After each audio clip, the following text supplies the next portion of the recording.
Stop Believing by a Journey. I'm super happy that Anne sorted out this great song for us for today because it reminds me of a musical cinema movie with Tom Cruise, and I still have this scene in my memories where this a girl is standing up on a hill looking over a huge city and knows that a dream can come true if you believe in and take the right next steps. And released in 1981, this song tells the story of a small town girl and a city boy looking for a brighter future.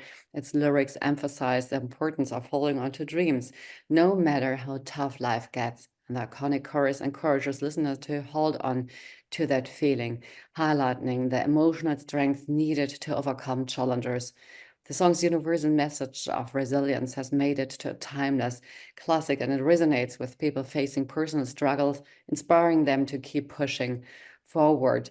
The tune's uplifting melody and a sing-alone quality have also made it a favorite at sports events and celebrations, and gives me a great introduction to welcoming Anne here in the studio. Hi, and welcome, Anne.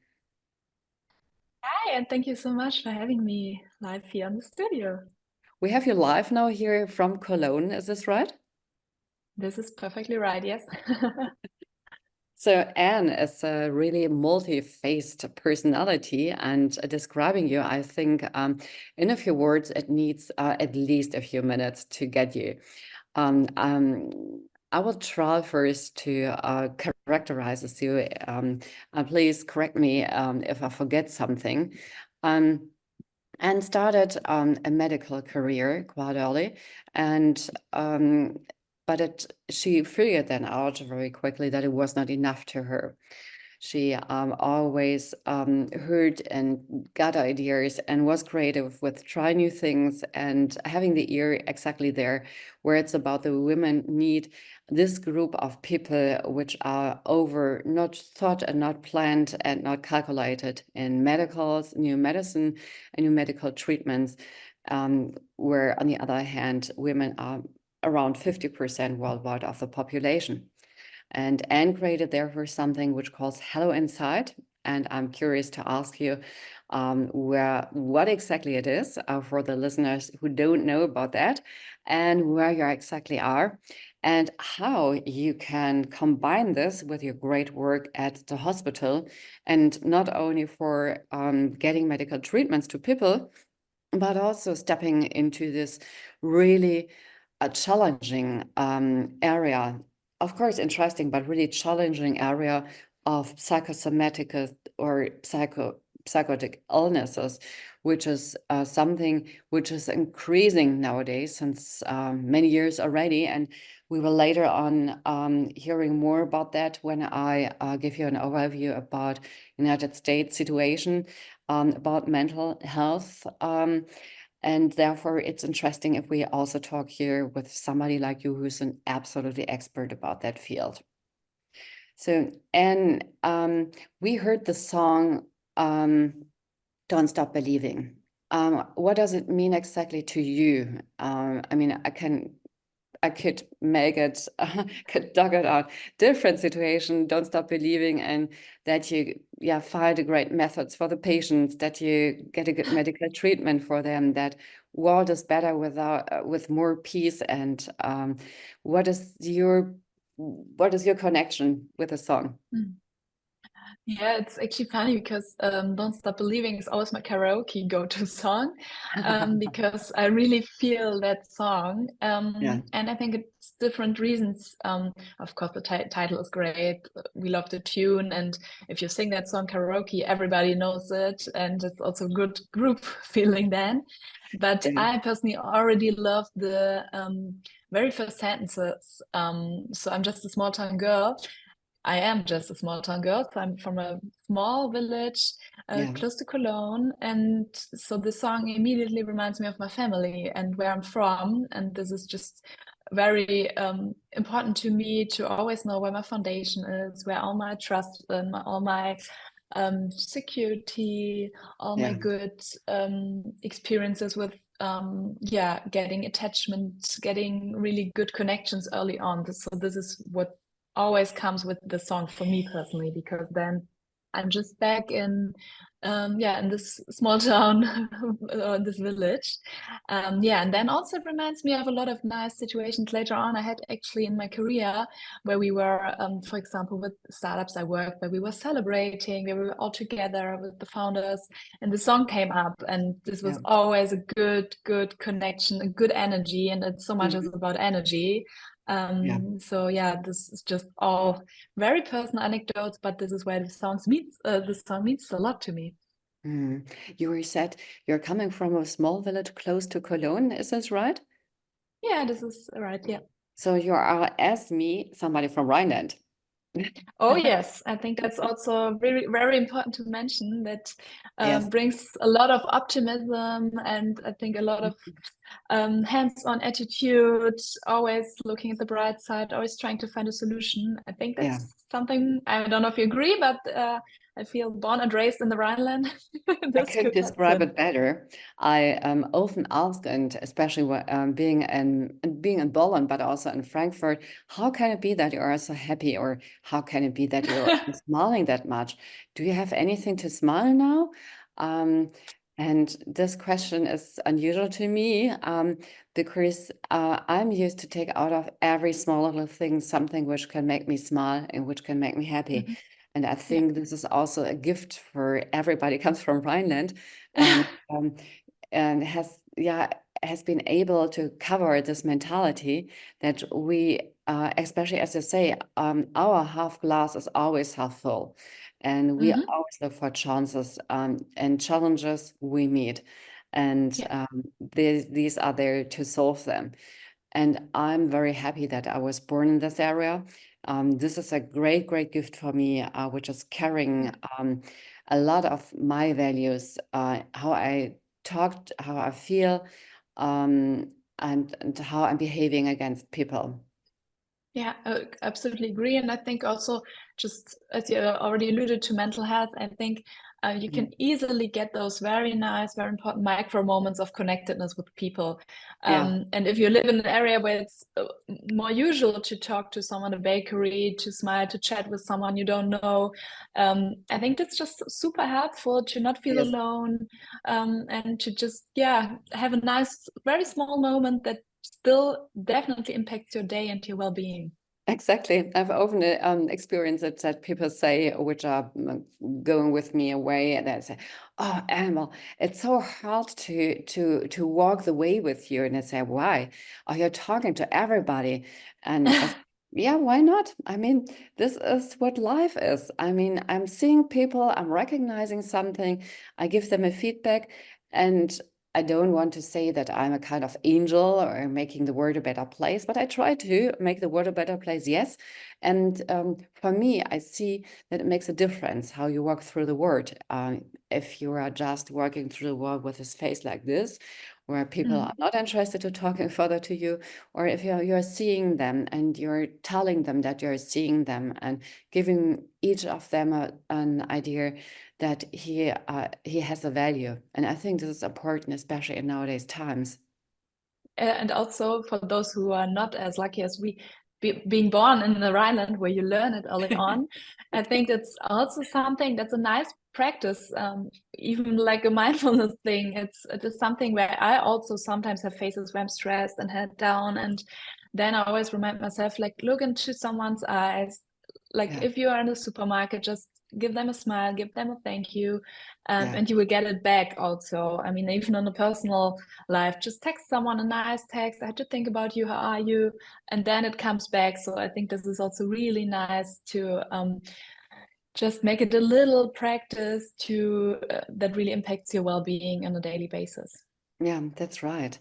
And is this something you've learned also from your family, from your siblings, maybe from your parents?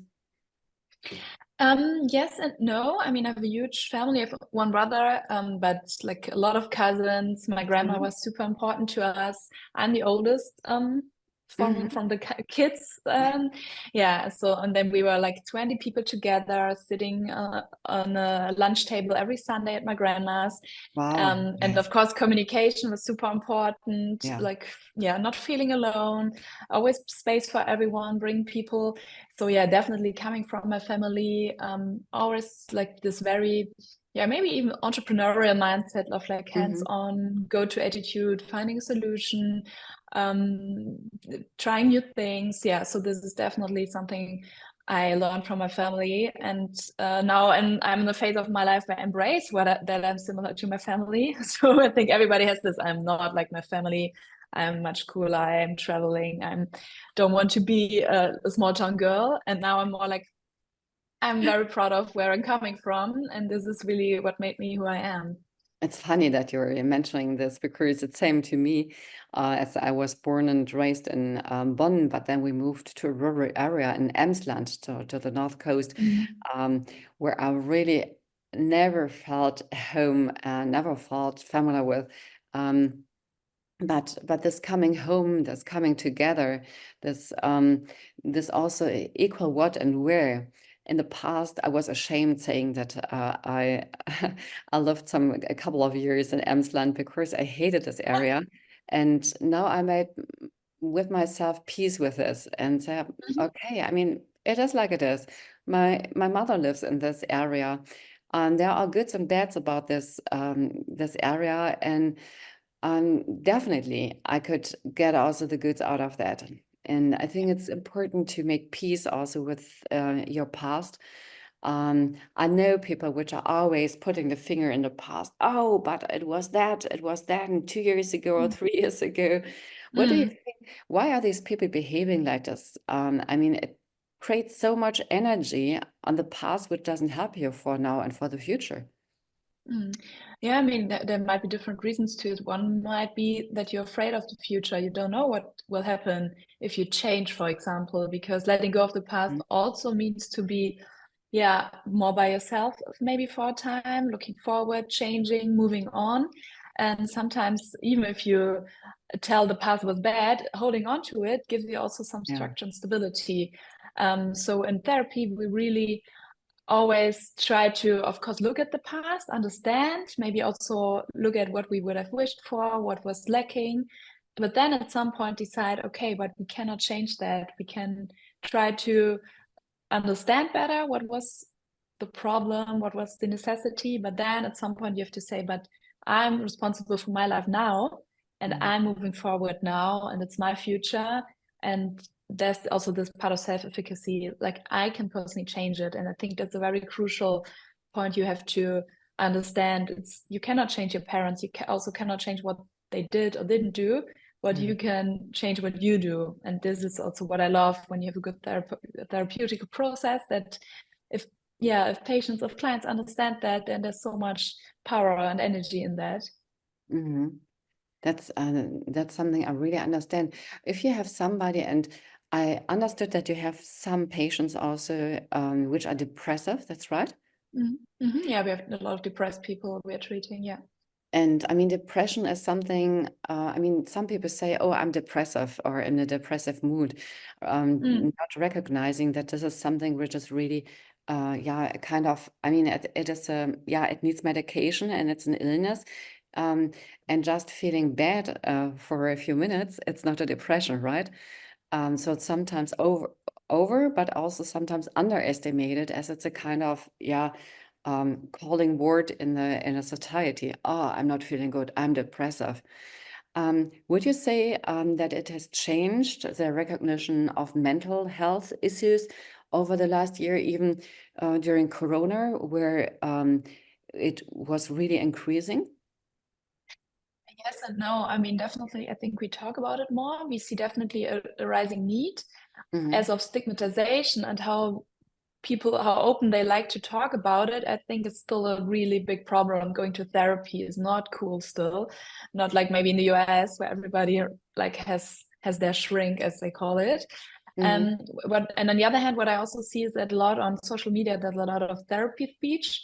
So a lot of words, as you said, like diagnosis, for depression, ADHD, anxiety disorders, or like narcissism, toxic relationships, all those buzzwords that can help to find out that something really is worth looking at with a professional, but on the other hand lead to a lot of insecurity. Is that something I'm suffering from, or is that just life as it is, like the relationships? So I see a lot of fluctuations there. Very interesting, and I'm looking forward to stepping deeper into that after. And I'm very happy to have you here. We talked in the first part of our talk already about your engagement in psychosomatic area. And I think it would be something, an experience for many people. It would be great, I think, to see in a kind of mirror, being together with people which haven't learned to look after themselves, having had really serious situations where they couldn't get out of alone, and learning maybe from this what it means to look better after yourself. This kind of self-care. What do you think? Why don't we doing this as much as it needs, as we need to be? What is hindering us against? Because we are the best medical doctor to ourselves at first, aren't we? Oh yeah, yes. Lifestyle is the best medicine, and food is medicine. That's all those nice buzzwords.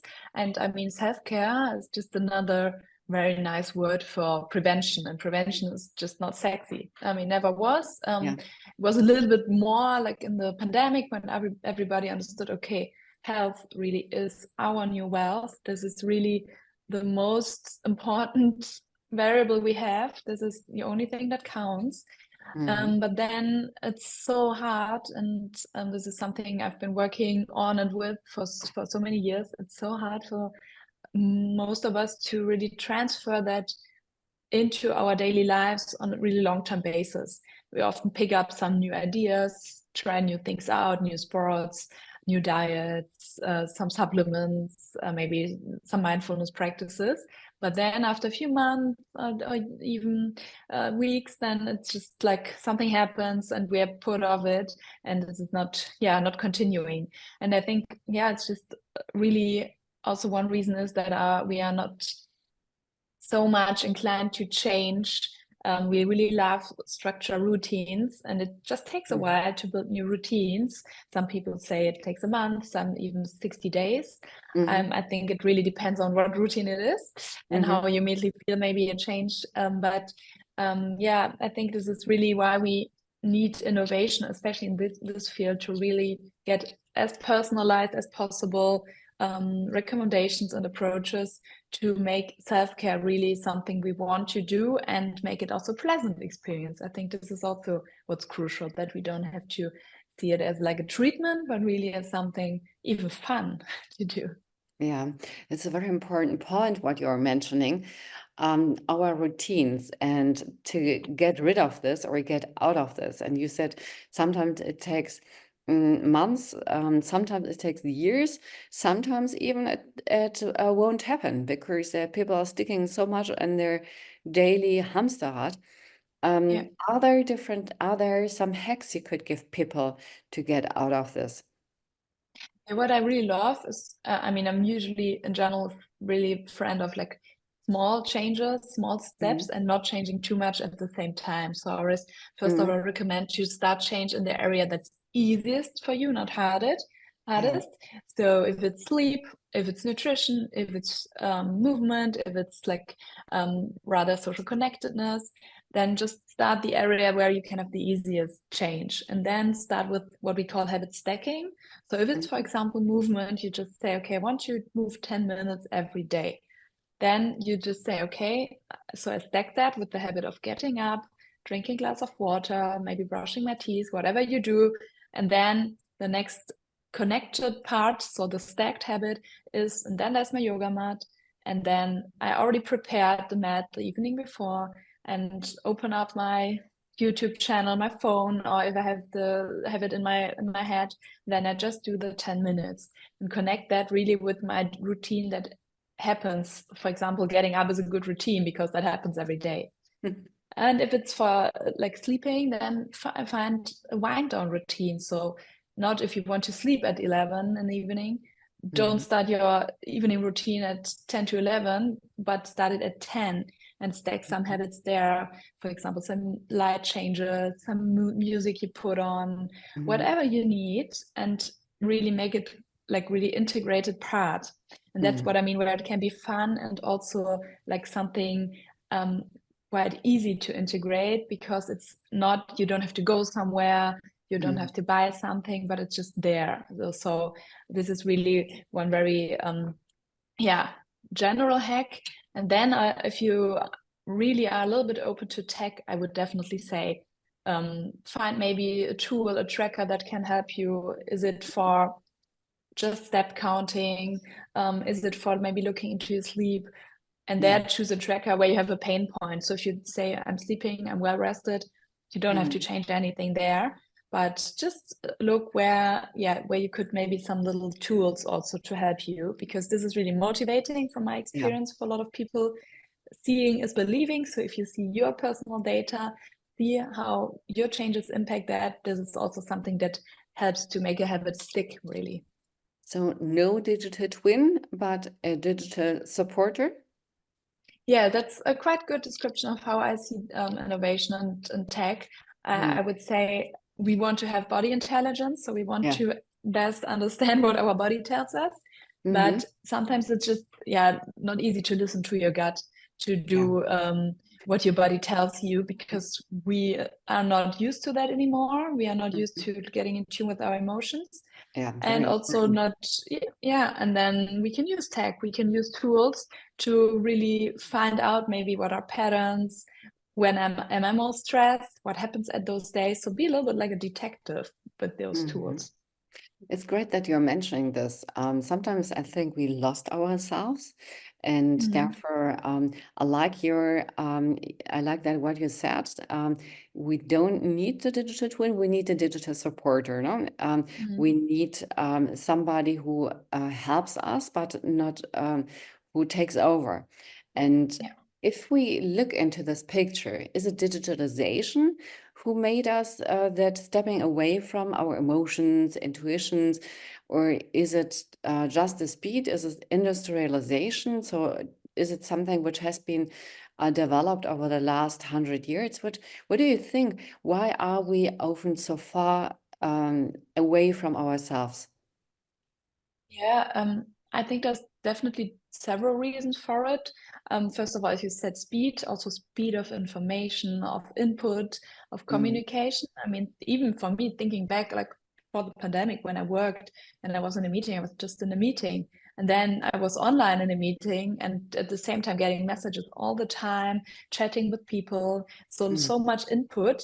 Of course, social media plays a role, also not like Instagram, LinkedIn, TikTok, but also messengers, all those chats that are happening, but also like information, like we don't read the newspaper, but we get infos all the time, a lot of tickers that are happening.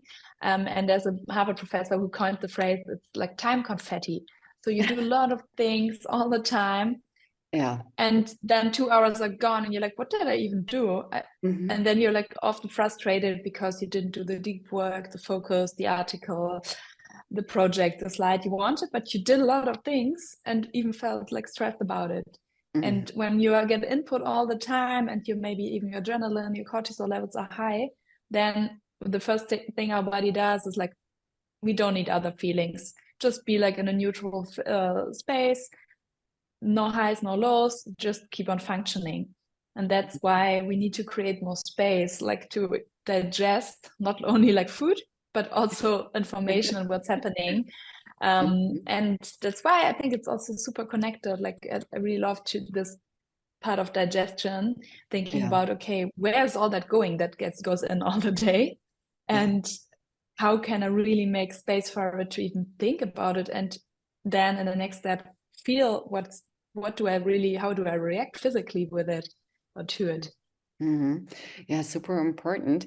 And you are somebody, you started your career just with passion. So Mhm. maybe there is also a bit more passion needed in the society, or also awakening your potential. Yeah.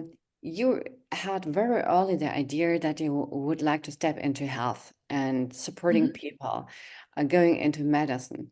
And is this something, or was there a special moment where you felt that? Was there a special, is there a special story you could share with us?